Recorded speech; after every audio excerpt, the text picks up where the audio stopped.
C'est la chronique, c'est bon pour la santé avec le docteur Serge Rafal. Bonjour Serge. Bonjour Ilana. Alors ce matin, vous allez nous parler d'un aliment quotidien des Français, le café. Le café qui suscite depuis des années la polémique dans le monde de la santé, mais qui semble apparemment en passe d'être réhabilité. Oui, Ilana, c'est un sujet important car plus de 8 Français sur 10 en consomment au moins une fois par jour, principalement au petit déjeuner. Et certaines études publiées récemment viennent en appuyer les propriétés santé, jusque-là surtout attribuées au thé vert de préférence. Le café est intéressant contre la fatigue, raison première de son succès.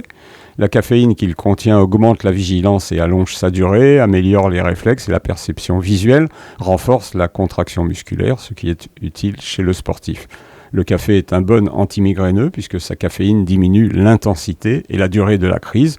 Elle est d'ailleurs présente dans plusieurs médicaments en association avec le paracétamol. Il augmente la sécrétion de salive et la production des enzymes digestives et accélère donc le transit intestinal.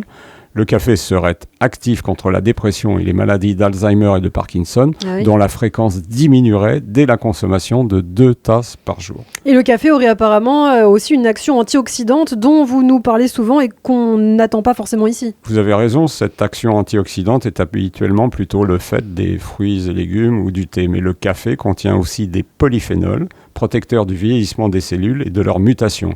Il diminuerait ainsi le risque de certains cancers, intestin, foie, prostate. Je reste toutefois prudent. Mais il semble vraiment qu'il ne déclenche ni n'aggrave le cancer du côlon, ce qu'on lui a autrefois reproché. Et le mode de préparation intervient ? Bah oui, le café moulu serait plus performant que l'instantané ou le déca.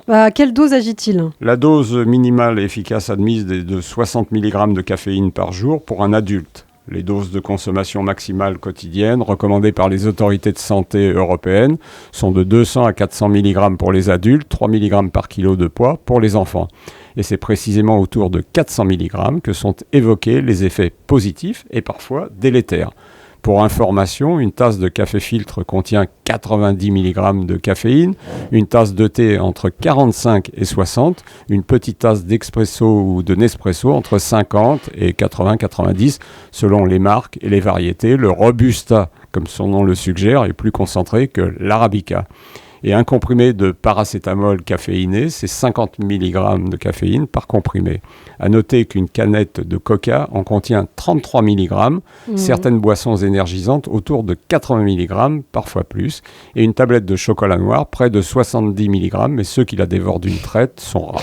En tout cas, ce qu'il faut dire, c'est que tout le monde ne réagit pas de la même façon. Vous avez raison, nous connaissons tous des personnes qui sont calmées par un café ou en prennent un pour s'endormir le soir. D'autres, à l'inverse, ressentent de l'énervement, de la tachycardie, une diarrhée dès qu'ils en boivent une tasse, même après un repas.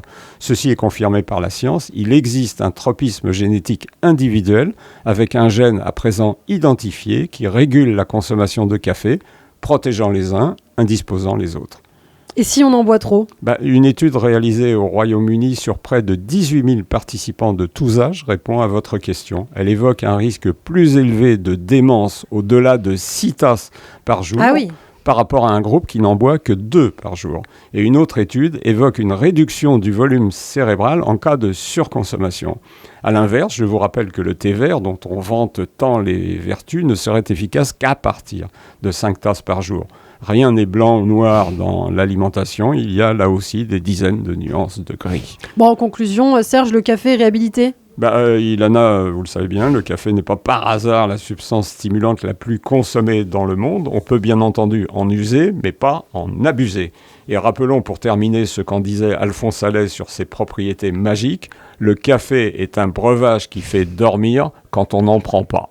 Merci beaucoup Serge Rafal, le docteur de Radiologie qu'on a le plaisir de retrouver au quotidien sur cette antenne. Un bien que vous pouvez retrouver bien sûr aussi en podcast sur notre site internet radiologie.fr.